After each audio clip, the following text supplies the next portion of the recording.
Hi, everyone. Good morning. This is Jennifer. I'm just pausing a bit because it takes a moment for people to log in. I think I'll get started and they'll be able to catch up easily. Good morning from Washington, D.C. Welcome to the last M&E Thursday Talk of 2020. All I can say is, wow, it's been a year. But nevertheless, we're here and we're aiming to bring you the best and most innovative learning there is in the peace building field and beyond. If this is your first Thursday talk, you've made a great choice and we're happy to have you. If you're a regular guest, thank you for sticking with us this year and welcome back. My name is Jennifer Howell. I am the Communications and Learning Officer at Search for Common Ground and also one of the DME for Peace project leads. I'll be moderating today's session as Jack Farrell, who quite often moderates for us, is back in Ireland enjoying some well-deserved time off. So today, our discussion is focusing on what transformation takes, sharing responsible transitions. I am delighted to welcome Grace Boone, Program Manager at CDA Collaborative Learning, who has done some Thursday talks with us before, Pauline Wambeti, Director of Nuru, Kenya, and Tala Bautista, Senior Vice President of Coffee for Peace. They will be sharing insights today from a project that is close to my heart, the Stopping as Success Project, which recently launched a book on responsible transitions from international to locally led, and that's why we're here today. Many thanks for joining us, everyone, and for leading our discussion. Just a note about how we'll spend our time together. As our hosts are presenting, you can write your questions for the Q&A portion in the question function on your GoToWebinar dashboard, and we will address those once we get to the Q&A portion after the presentation. When you do that, if you could try to include your name and affiliation, that will make my life a little easier. If not, that is perfectly fine as well. You don't have to. It's just nice to be able to attribute your questions to the appropriate place. Also, I will say in advance, and I'll bring this up again, my apologies for any mispronunciation. I will try my best, but I'm sure I will mess up here and there. But anyways, so with that, I am going to hand this presentation over to our hosts. Thank you so much for joining us today, and take it away. Great, thank you, Jen. Hi, everyone. It's really nice to be with you. As Jen said, my name is Grace, and I am from CDA Collaborative Learning Projects. And yeah, I'm just really grateful that you all have chosen to spend your time with us this morning towards the end of a really long and difficult year. So thank you for that. I'm really excited to be presenting alongside Pauline and Tala, who will be sharing their stories of transitions as well as what they see is critical to responsible transition processes, as they have both lived through and led these processes. So it's really an honor to have them with us. But before I hand it over, I did want to share a little bit about this book that Jen mentioned, the What Transformation Takes, we've recently published just a few weeks ago through the Stopping as Success Consortium. So for those of you who work in the development sector, you know, and we know that there is a growing movement, whether we call it community-led, locally led, shifting power localization. We know that there's a growing movement to shift power and resources towards people working in their own context. So to ground this a little bit, I love this quote by Marie-Rose Romaine Murphy and Deacon Alley. If the goal of aid is about ending aid, then INGOs should have an exit plan and develop new metrics of success for their organizations that are centered around devolving power, money, and voice to local communities, organizations, and movements. So in our humble opinion, the best way to do this is to listen and learn from people with lived experience in responsible transition processes, so that our sector can be better equipped to respond to this moment by authentically partnering with and creating space for local leadership. So It's both out of this demand for evidence needed on how to do these processes, as well as the need to listen to people most closely affected by aid, that What Transformation Takes was born. So a little bit about the book itself. It's a compilation of 19 public case studies that were written during the course of the Stopping As Success program, which we also call SAS. So you'll hear me refer it to SAS. So a little bit about SAS. It was a program between 2017 and 2020. 20 organizations across 13 countries shared their stories of transition, which were then compiled into 19 public case studies. These case studies then informed about 25 or so resources that were aimed at supporting INGOs, NGOs, CSOs, and donors actively going through or planning for a transition process. One thing to note here is that we intentionally looked for responsible transition, so ones that were deemed successful by the people who lived through them. And so in this way, the cases are unique because they show us how transitions to locally led entities can be transformative and can shift power to communities and local leaders. We recognize that this isn't still the norm. So these case studies are invaluable because they offer insights into how we can do development differently. And because of this, we decided to put them all under one cover. The book is organized into 5 sections, each reflecting a key theme that emerged across the case studies as critical to responsible transition. So the 5 are on the screen, but I'll read them for those of you who cannot see it. Partnerships, capacity development, leaders and champions, financial sustainability, and communicating. The case studies themselves serve as chapters for these different sections and are really organized by which themes showed up really strongly in each case.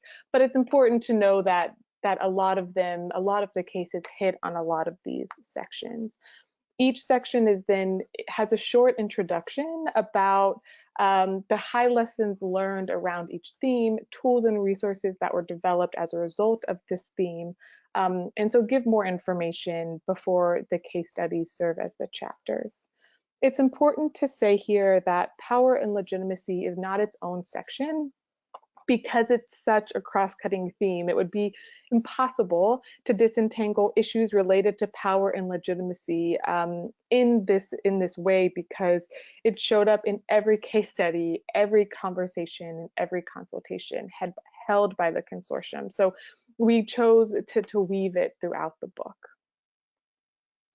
That being said, what does transformation in the context of transition mean? Across the case studies, it won't surprise you that the recipe for success really varied across each organization and context. However, common themes did emerge. For a detailed list of that, I will point you to our SAS synthesis document, which is linked at the bottom of this slide. But at a really high level, what we learned is that both technical and procedural aspects of transitions are essential, but also relational and partnership-based ones are critical. So both INGOs and local leaders making choices to partner on transforming inequitable ways of working and building new models characterized by solidarity. This slide that you're seeing really does outline really high level lessons learned that we see at each stage of a transition process. So I want to share that a little bit to sort of ground the higher level I just shared. So before the transition, we've learned 2 really important things. The first one is how INGOs enter matter just as much as how they leave. So in order to set up a successful transition down the line, it's really important for partnerships and programming to start with a joint vision built on trust, solidarity, and joint decision making.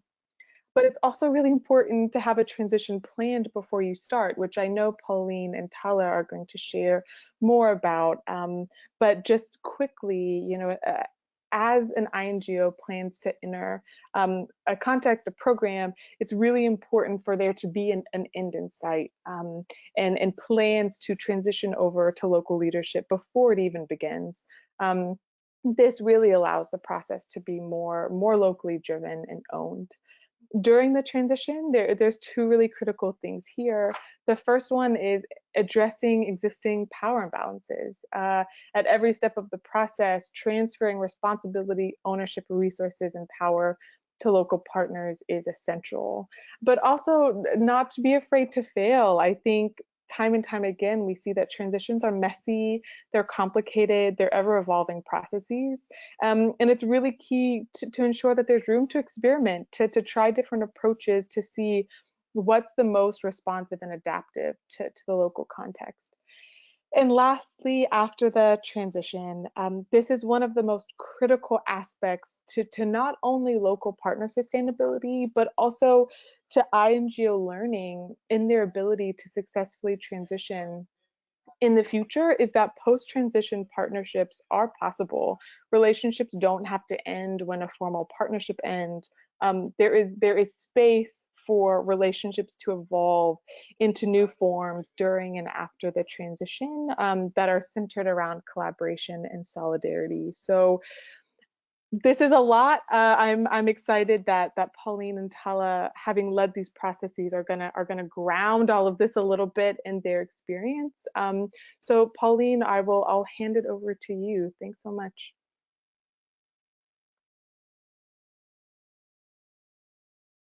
Hi everyone. My name is Pauline Wambeti. I'm the Managing Director of Nuru, Kenya. This is a locally led organization. It's a non-for-profit organization that was registered in the year 2010. And we began with the expatriates leading the intervention. So I'm going to be sharing as an overview of our experience and what we were able to share with the Stopping a Success as a case study. And I'm sure when you read the book, you'll be able to figure out how our journey was and why we are saying it's been a very enlightening journey. We are where we are because of what transpired when transition was happening. So when the expatriate team set foot in Kenya in the year 2008 and worked with the community to register a non-governmental organization that is going to address the challenges of experiencing. Nuru International Kenya, Nuru International communicated, the expatriate team communicated to the leaders, the opinion leaders at that time, that they were not going to be around forever. So even when they were collaborating to set up the organization and design the interventions that would address issues of extreme poverty, they were looking around to have leaders who are going to take up that mantle a few years down the line. So that is why you'll find our model is unique.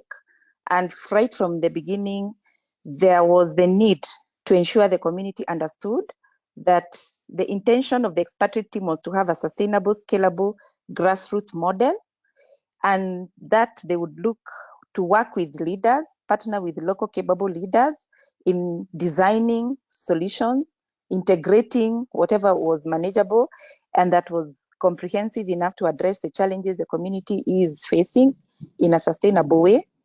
And the challenges of extreme poverty are quite dynamic. So there was that need for continued co-creation and co-designing of solutions that would evolve to address the evolving issues. And the focus for Nuru International remains today that they work with communities in remote rural areas, and they help raise local leaders who will continue to impact the rural communities throughout the nation. So you'll find after they left Kenya in the year 2015, they've set up other country programs in Ethiopia and Nigeria. So when transition time came, that was in the year 2015, the community was already aware that this had been communicated. They were aware that the expatriate team is going to leave. But as is normal, you feel orphaned that your donor has left. This was a donor who was working alongside the community members to implement solutions. And so there was need for us to embrace change. And that change was along many spheres. You can see it was a cross-generational change, and the challenge was huge. We are trying to break generational cycles of poverty, and now the expatriate team is leaving. And so there was a lot of concern that even if we were expecting this, what happens next? We don't know how the future is going to shape up. So the expatriate team really invested in a lot of planning with the team, and they invested a lot in ensuring that the right leadership was in place. But the leadership that was also being left behind to take up that mantle really needed to ensure the community continues to believe in themselves, that they know change is inevitable. It was already planned, the roadmap is there, but they have room to change those plans to suit the situation that best serves them. So there was a lot of meaningful involvement of that community and the leadership at that time. There was a lot of communication. We had to embrace a lot of new concepts. We had to let go of what was not comfortable and working for us. We had to look at new ways of adopting to the technology that was either left behind or was coming in. We had to ensure that we continue maintaining impact of our intervention and proving concept that this is something that could be scaled. So in addition to investing in planning, having concrete strategic plans that the community would buy into and would ensure that they would always remember they were part of the strategic planning process, and they were also free to come back to the drawing board and design if they encountered any challenges. There was also the emphasis on mentoring the leaders to be able to continue to deliver and be held accountable by the community. And then we also had to make sure that we continue to view the community as a partner and not as an outsider. We encountered challenges. When you go through the case study, you will see we had to be brave to implement the change. Bringing about change is not easy. We had to be patient enough to understand that it is a gradual process and that we would not be comfortable about it. So we had to be very humble with ourselves, very honest, that it is not comfortable to transition resources, to transition control, and also to come make decisions that were not being made. You are not making those decisions on your own previously, and now you have to make those decisions on your own and take responsibility for the outcomes. So it was not easy, and sometimes communication would be skewed, and we had to go back again and ensure that we were on the right track. So implementing that roadmap was quite a challenge. And I would say it was the team that was left behind was up to the task. We learned a lot of lessons from this experience of transition. One was that we needed to listen to one another. We needed to be patient. We needed to reconsider timelines. We needed to reconsider some plans. Some had to be pushed. Others had to be brought forward.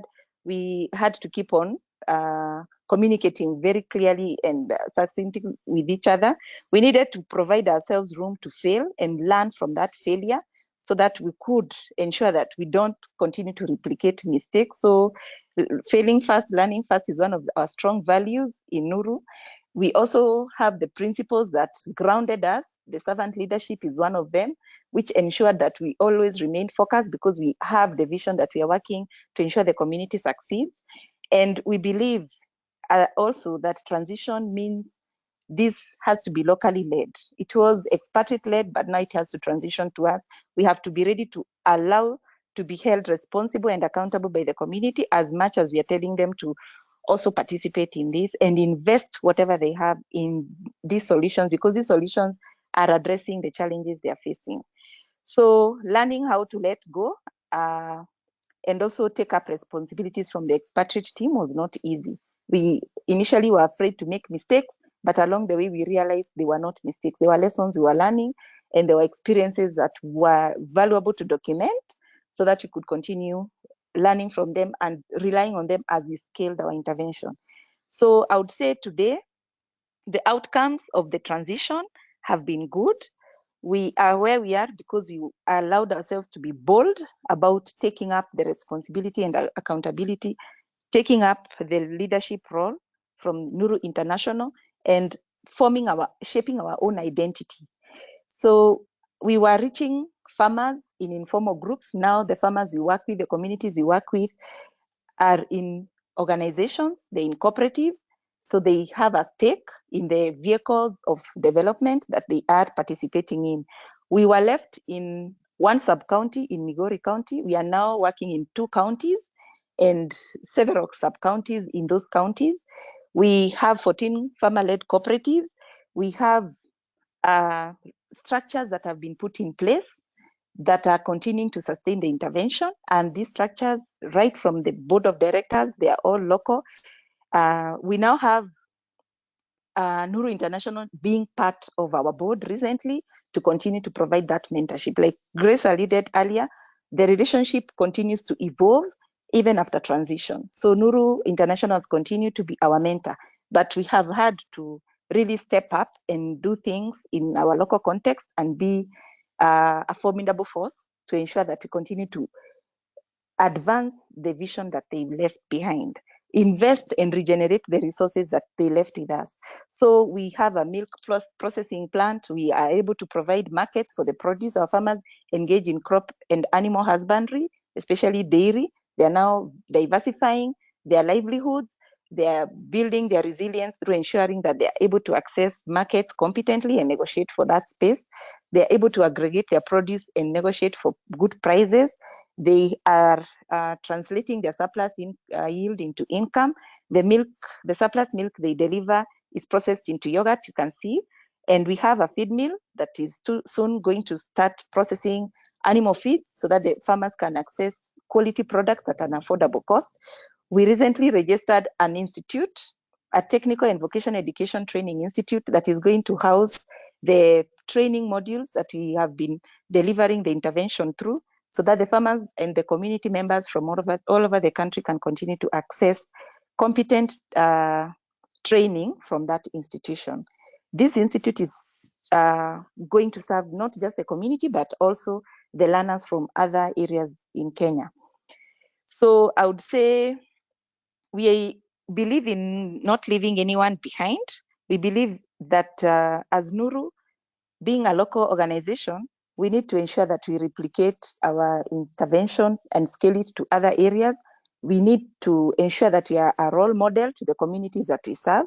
So as much as we are advancing ourselves as a local NGO, we are also making sure we are not leaving our farmers behind, that we are transitioning the resources and knowledge and skills to them too. Because for us, we believe locally led development starts at the household. When the household is making decisions on how to utilize the resources, then that is when we know we have succeeded. So we are transitioning our resources, we are transitioning decision making and control of the intervention, because after all, it is these communities that are experiencing the challenges. It is them who know best how to sustain the solutions and continue to evolve them to meet the dynamic issues that they encounter on a daily basis. I'll leave it there and welcome any questions that you have, and encourage you to read our case study and get the book because it has very interesting insights. Thank you so much.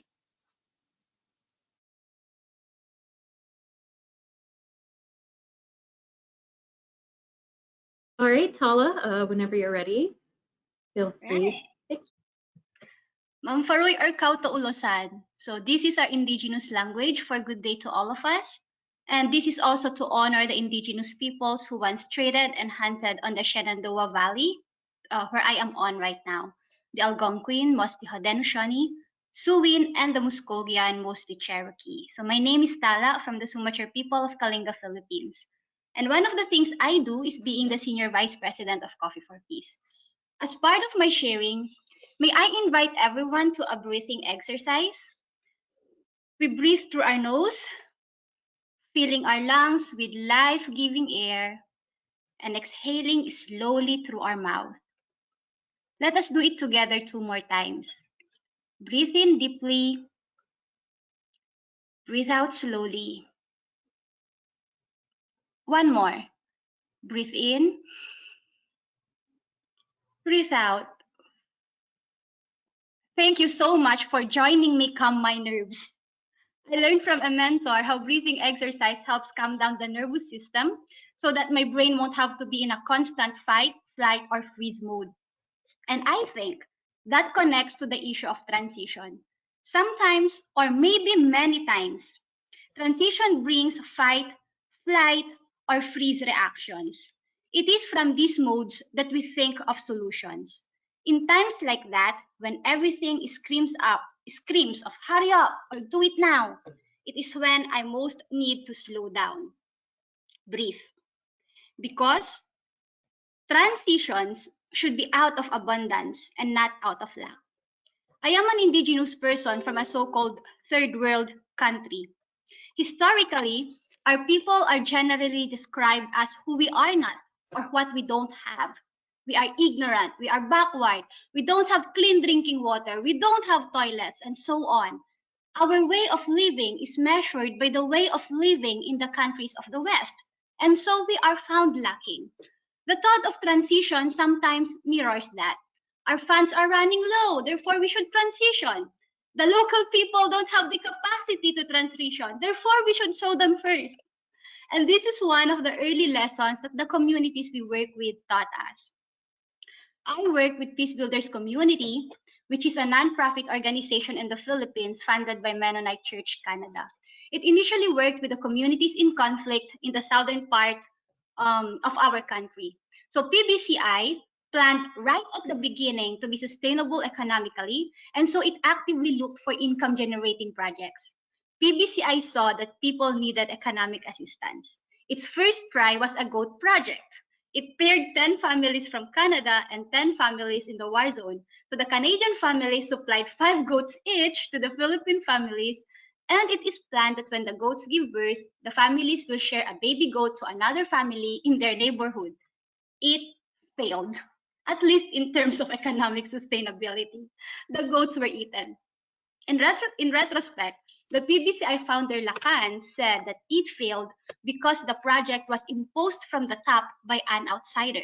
It is good in concept, but it failed to truly listen to the context of the people on the ground who were facing war and whose short-term needs were stronger than medium-term or long-term plans. So in my interview with him, he was imagining a conversation with the Muslim families about this goat adventure. And he imagined the Muslim family telling him, "You asked us if we want goats. Of course we said yes. You asked us if we can breed those goats. Of course we said yes. Why should we refuse those goats? But you did not see our context." So this is one of the stories that paved the way for Coffee for Peace. In contrast to the GOAT project, CFP was born out of observing the culture, the context, and the abundance of the people and the land. So during peace building meetings, the people would ask, how can we talk about peace if our stomachs are hungry?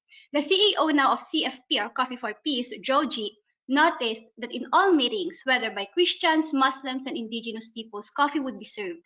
And she thought that coffee can be an icon for peace because it is something that unites these three groups that were usually at war with each other. Then she learned that Philippines is one of the countries that can grow the 4 major varieties of coffee. In fact, Philippines was a coffee exporter in the 50s before the industry declined.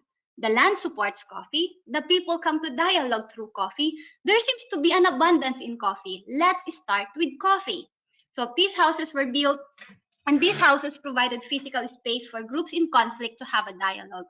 During the dialogue, coffee was served, and it worked. Simultaneously, Peace Cafe was established in a nearby city. It was originally planned to be a space for the peace building workers in the area. Meanwhile, the peace houses were serving its purpose. Dialogues were happening, and one local community member said that the coffee being served are kapi sa kalilintad, their indigenous language, which when translated to English is coffee for peace.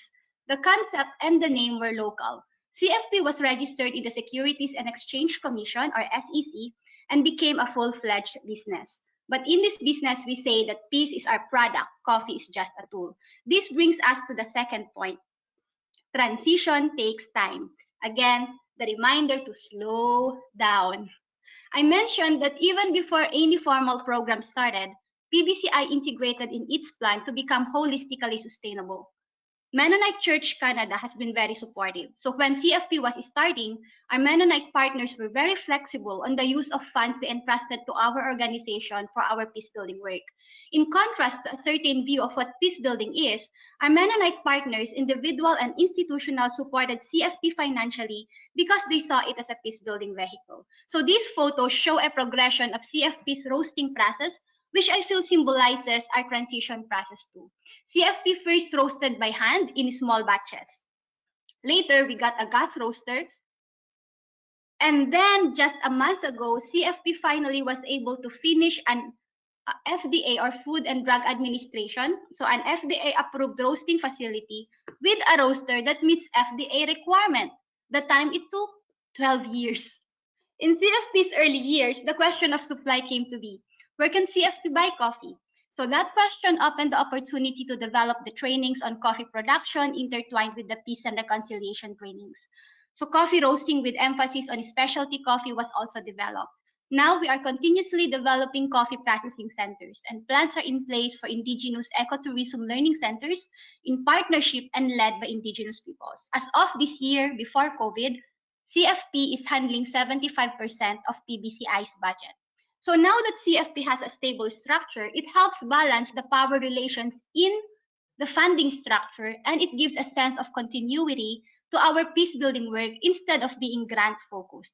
So as an enterprise, CFP earns money to directly support PBCI. This continuity provides space for intentional mentorship for the organization's second generation leaders. So this model also provides a space for the international partners to be invited as impact investors and not just donors. Furthermore, it invites community partners as investors and not as beneficiaries. So what does this process of growth reflects the yin and yang of peace building. So it shows the harmony of having a clear structure and yet having the space for emergence that springs from the local wisdom and kairos moments. So kairos that says it is the right time, the critical time where all resources harmonize for a vision. It is not the chronos time that can be measured in lag frames. So what does it look like in the field? It changes the whole engagement process with local communities we are working with. Because we are not bound by a lag frame, the field workers have the freedom to relate with the people as they are. So when we go to their houses, we are not seeking for answers to a questionnaire, but because they are human beings created in the image of a creator. We eat with them, wash the dishes with them, do things that they do. That time of seemingly not accomplishing anything in terms of quantitative measurement is the foundation of which our partnerships are built. That dynamics also translate in our field workers' financial reports. The bulk of our expenses is in relationship building and not on quantified trainings. In fact, because of the trust built, our trainings are supported by the people themselves through the resources they have. Again, abundance, not lack. We do trainings in their churches, someone's backyard, porch, or kitchen. The food we eat is whatever the people bring. These contribute to the strengthening of local ownership to the trainings. All of these seemingly small details contribute to the transition, quote unquote, phase when we, the outsider peace building workers, are no longer there. So my final story for the day, transition is a continuous creative and hopeful imagination for a vision. So this story is about a community decimated by Typhoon Haiyan, one of the strongest typhoons in the world. So many people totally lost their houses and livelihood. But due to injustices in the aid distribution, there was not much aid given them. So PBCI was invited to the community to include peace and reconciliation lens in disaster response. While listening to the people, the economic need was brought up many times as a major cause of unpeace. So PBCI shared the concept of CFP, and the community requested for social entrepreneurship training. With their own resources, the community slowly started a communal coffee farm. I would like to emphasize that the resources they put in the farm was not out of their excess. They negotiated with a landowner to till it for 25 years, and they had to do a major negotiation just a week ago. They cleaned the land together, planted together, ate together, dreamt together.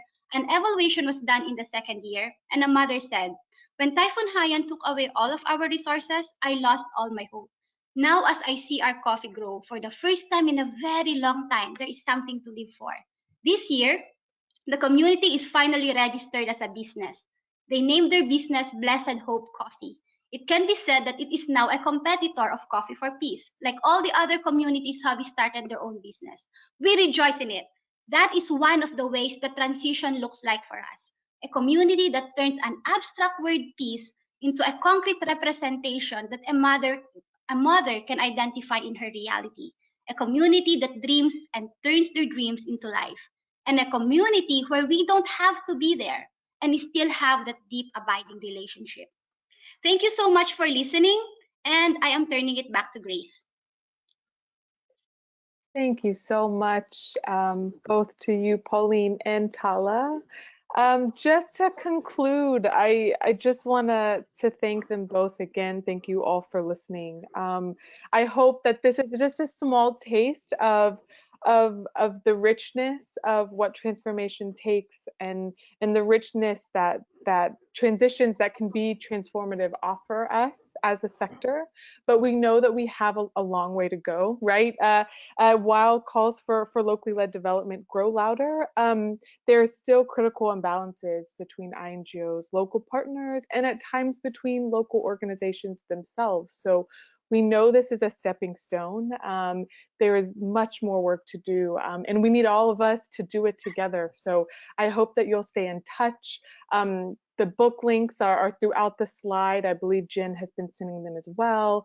My email address, if you want to get in touch with me or have me connect you to others a part of the SAS work, and the social media of all of the organizations represented today. So thank you all. I'm going to turn it over for Jen for questions. So yeah, thanks everyone.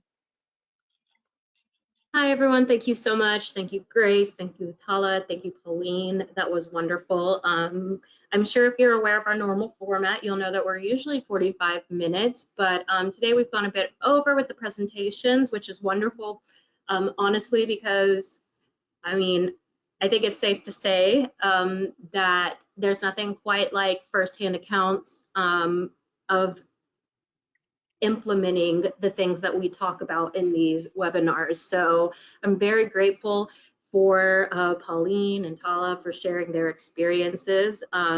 So keeping that in mind, we probably will go a bit over today so we can address the Q&A questions and give everyone enough time to ask what they want to know, and that's perfectly fine. Feel free to stay with us. We hope you do, but if you can't, completely understandable. So now, moving on to our Q&A portion. So a couple of notes about our format for those of you who are unfamiliar with the Thursday talks. You can submit a question or comment in two ways. The first is through the question function. The second is to click on the hand icon to raise your hand, which will allow us to unmute your microphone so you can ask your question live. And you'll find all of this on your GoToWebinar dashboard. When you submit your question for us, we ask that you submit your name and affiliation, as I mentioned before, but if not, that is all right. Just a note, these talks are recorded and will be posted on DME for Peace.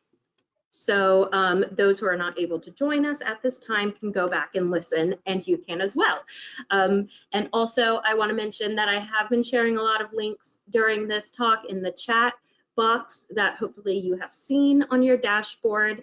I will include these links when we post the recording. So you'll have access to the digital flipbook, which we mentioned before is free to access, which is wonderful. And you'll be able to look more in depth, not only with the Stopping a Success project and other case studies, but also you can visit and learn more about the process that Tala and Pauline's organizations have been through and just what they offer on the day-to-day with their amazing work.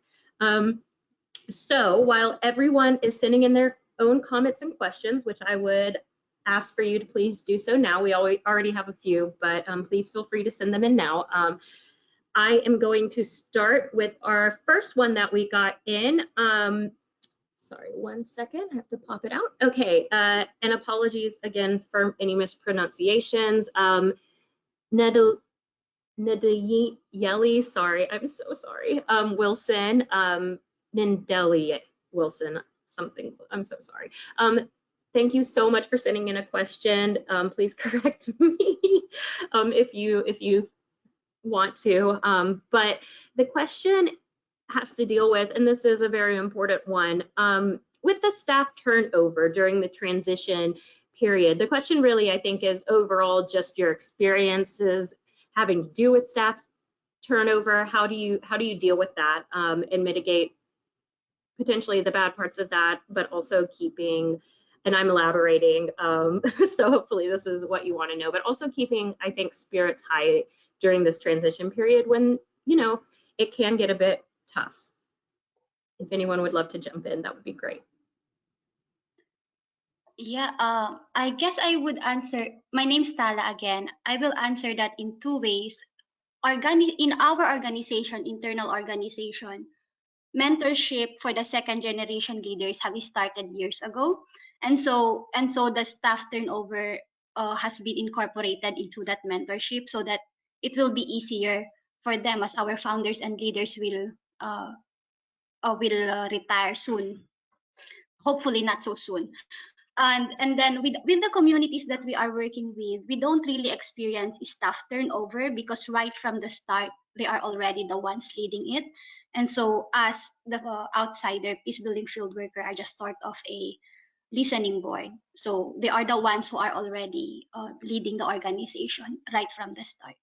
So yeah, thank you. Yeah, I'll take a go at that too.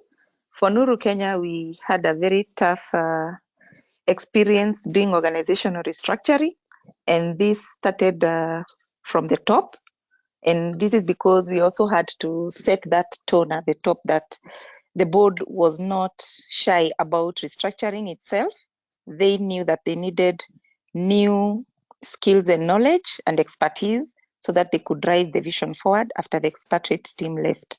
So once that was done, it was easy to continue communicating to the community about the need for restructuring, the need for ensuring that the staff who a majority come from the community where we were working in, that was Migori County, were not being released out of malice, but it's because we were turning over the responsibility of driving that intervention, or we were turning it over to the community members themselves. So there was need for us to provide that scaffolding after the expatriate team left, and that is why we had staff stepping in. But then gradually we were able to transition this staff out. The cooperatives are now running on their own. The committees meet and make decisions on how to invest on their own.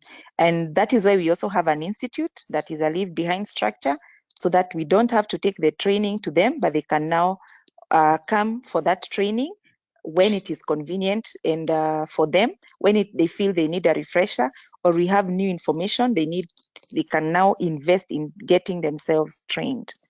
Thank you. Thank you. Grace, did you come across, in looking at so many case studies of organizations going through this process, did you come across any sort of trends or sort of best lessons learned or potentially things to avoid when it comes to transitioning and staff turnover? Yeah, it's a great question. I think our synthesis document has some really good lessons learned, and we have some resources on. I think the theme that most closely resonates is the leaders and champions one. So totally recommend those to folks to dive into.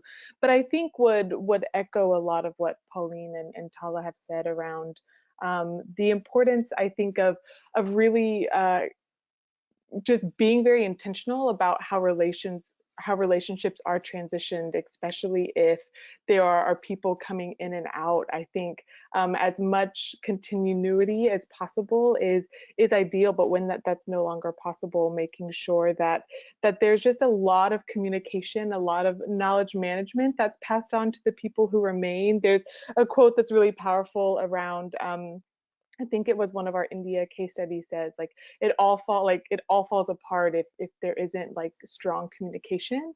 And so I think that's the key thing that's coming up for me about if things aren't transitioned in terms of just knowledge management, things that live in people's heads, that can be where it's really critical, but would largely echo what Pauline and Tala said. Thanks, Jen.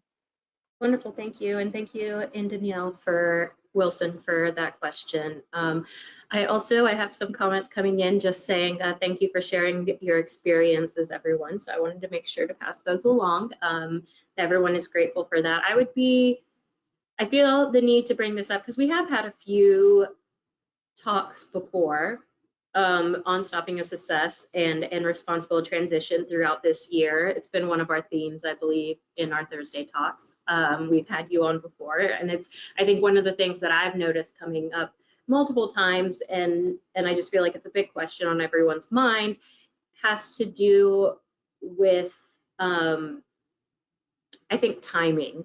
So I know it was stated when you get into, and I'm just paraphrasing, when you get into starting an organization, having the idea that you plan from the beginning the transition out, but a lot of people are on a really tight time frame. It might be a project that goes really well, and then it's decided, for example, that it's wanting to continue and become locally led, or you know that you want to do this, but you have a certain amount of time because of like the donor cycles. How do you deal with transitions when you maybe didn't go into it knowing that this is what you were going to do, even though that is ideal? And then the second part is, what do you do when you have a limited amount of time? And I know these are really big questions, so feel free to shorten your answers, but I feel like this question comes up a lot and I wanted to throw it out there.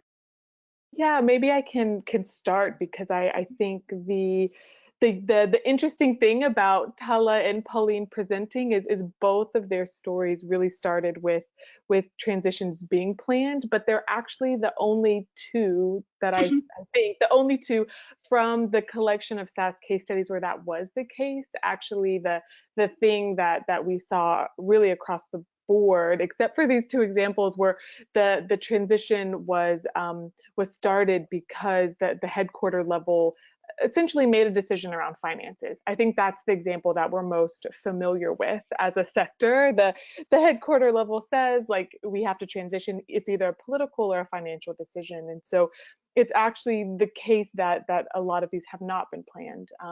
And so I think that that's important to note, just in general. So I think, you know, it's powerful to me still that there are a host of examples that we can pull from, of successful transitions, even though it was not planned. So just wanted to say that. In terms of timing, I think I'll also just note that the span of our case studies is really broad. I think, you know, we have some examples where people transition in like 2 or 3 years, which is really, really fast. We have some that took decades, right, that have taken a really long time. And so we do have a span. And so I hope that brings people some hope that there's enough to draw from, just sort of across the board in terms of scale around timing. I think the beauty of the synthesis document, is that it really does talk about, you know, the best practices, and then how people can adapt those to the time that they have, to the resources that they have. And so I think, you know, at a really high level, the lessons are the same. I think also sort of the elephant in the room is COVID, right? That a lot of transitions are happening as a result of COVID. A lot of transitions are happening really rapidly as a result of COVID. And I think there'll be a lot of learning that will come as a result of that. But I think the core really is as much time as you can give it, right? As much time as you can, do it as collaboratively as you can do it, with really keeping these really core things in mind, like financial sustainability, power, all of these things. But I'll stop there. Pauline, Tala, hand it to you if you have any reflections. Thank you so much for that. So yeah, as you have said, we haven't really practiced that very short transition time. And I was also thinking, because this is all about worldviews, maybe it's also a question of transitioning to what. And so would people still want the same structures, the same vision, or maybe it's time for, or maybe it can be a transition to whatever the context is, to have a new one, to deconstruct what is there and build up something new. And maybe it's not the same organization or same vision, or yeah. So those are just the things that come up for me. Because again, in our practice, when we do go to our community, we never have a program. I mean, we have that vision, we have that peace and reconciliation vision, but a very specific program, we always listen to what the community wants. So it's already embedded in there. Thank you. Great, and Pauline, if you want to jump in, feel free, but no need to. I do want to say that Grace wrote a blog post on 4 ways to transition responsibly during a global pandemic, and I'm sharing it in the links right now if you have any questions about our current state of being, and if you find yourself going through a transition or considering it, or anything like that during this time. I just posted the link to that blog. So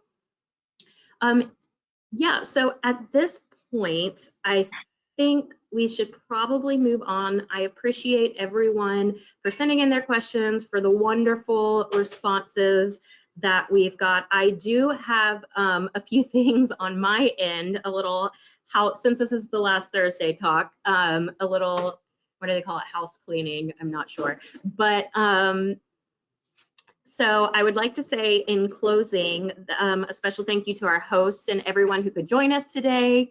And thank you for listening in and sharing your thoughts. This recording and additional helpful website links will be posted on the MNE Thursday Talk discussion page later today, and at worst tomorrow. My apologies, but hopefully later today. So you can share it with your colleagues. You can go back and visit this talk, and I will also be posting all of the links. And you can feel free to continue your discussion online in the comments section. So it was brought to my attention in one of the questions or comments sent in that currently we will be coming back in 2021 with more Thursday Talks, of course, but we are also launching a new additional platform in addition to DME for Peace, and they'll work together, called Connexus. And with Connexus, it is a 15-month rapid response program with support from the EU's instrument. This program searches responsible for developing a digital coordination and learning platform for practitioners responding to pandemics in conflict-affected contexts, as well as a platform to showcase the work of influencers in these contexts that are contributing to positive change in their communities. That was a mouthful, but more or less, I just wanted to remind everyone that we are taking requests for what we call influencers for change. So if you know any influencers that play a key role in your community, or that you work with, or that you think, I mean, very well, you could be an influencer. If you would like to share those contact information with us, we'd be really grateful. Currently, I have a page here that I am going to share that has a lot more information. I just sent it in the chat box on the project, the platform, and also what we're looking for.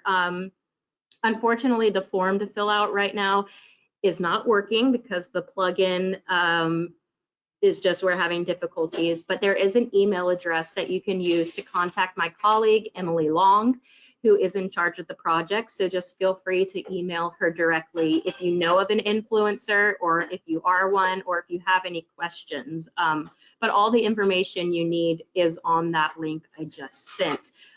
We're hoping to showcase identified influencers and their work on the new platform. It will allow influencers to develop digital portfolios to showcase their work, participate in live discussions with other influencers, and access small grants to support their work.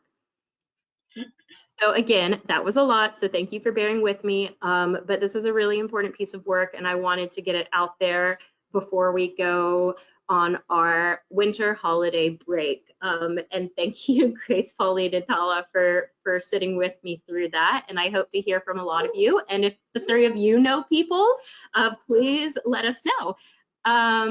But in the meantime, basically, I wanted to say thank you for joining us today. That was a wonderful presentation. And thank you to the audience for being with us throughout this year. It's been wild. Hopefully next year we will start moving in the direction of a bit more light and levity, which would be wonderful. But we will be back in January. And if you have any ideas for Thursday talk topics, or you would like to host yourself, please feel free to contact us directly at DME for Peace. You can email me. I will put it right here in the chat box, my email address. Feel free to email me if you would like to host with us. It's an easy process. Hopefully Grace and Pauline and Tala can attest to that. But we would love to showcase your work, your organization's work, or anything you have coming down the pipeline in the new year. So keep an eye out for our website and social media platforms for this recording and for the exact details and updates on not only our 2021 webinars, but on Connexus. And we are looking forward to talking with you again. And to end on that note, I hope you all have a great rest of your day and a great rest of 2020. Thank you so much, Jen. Yeah, and thanks, Pauline and Tala. It's really nice to hear from you both. Thank you, everyone. Thank you. Wish you all happy holidays. Yeah, same to you.